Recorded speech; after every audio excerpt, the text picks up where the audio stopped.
Привіт, це ідеї для оселі і я, Андрій Альохів. Заміська, садиба, м'який килим, в ногах келих вина і, звісно, у каміні потріскують дрова. Ось таким я собі уявляю ідеальний зимовий вечір. Як втілити цю мрію в життя, знає генеральний партнер рубрики – Національна мережа будівельно-господарських гіпермаркетів «Епіцентр».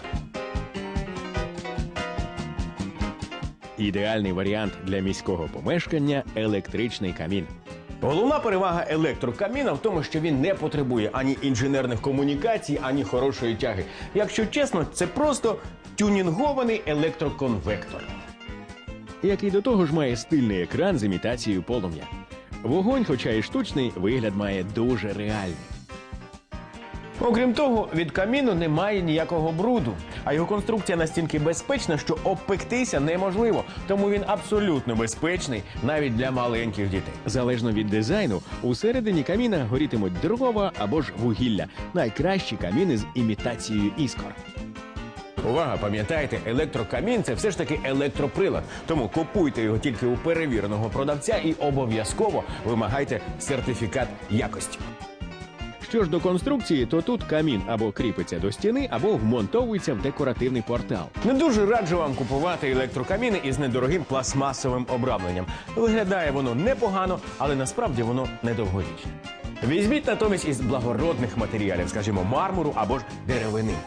Електрокаміни працюють у двох режимах, у яких саме ми зараз з'ясуємо. Дмитре, доброго ранку. Доброе утро. Первый режим – это режим имитации пламени. В этом режиме электрокамин работает как обычный светильник.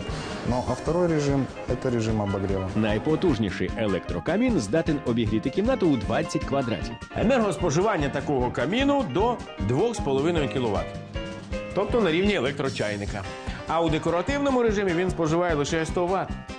Та для декоративної функції або додаткового обігріву цілком вистачить каміну в 1,5 кВт потужністю.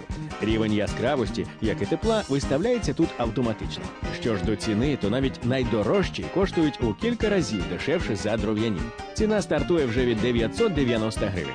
Додайте до цього ще одну перевагу – не потрібно купувати дрова, спеціальні щипці, совки та інші аксесуари. Тож виходить електрокамін – безклопітний варіант для створення домашнього затишку. Замисліться над цим. Генеральний партнер рубрики – Національна мережа будівельно-господарських гіпермаркетів «Епіцентр». На сьогодні це все. Бувайте!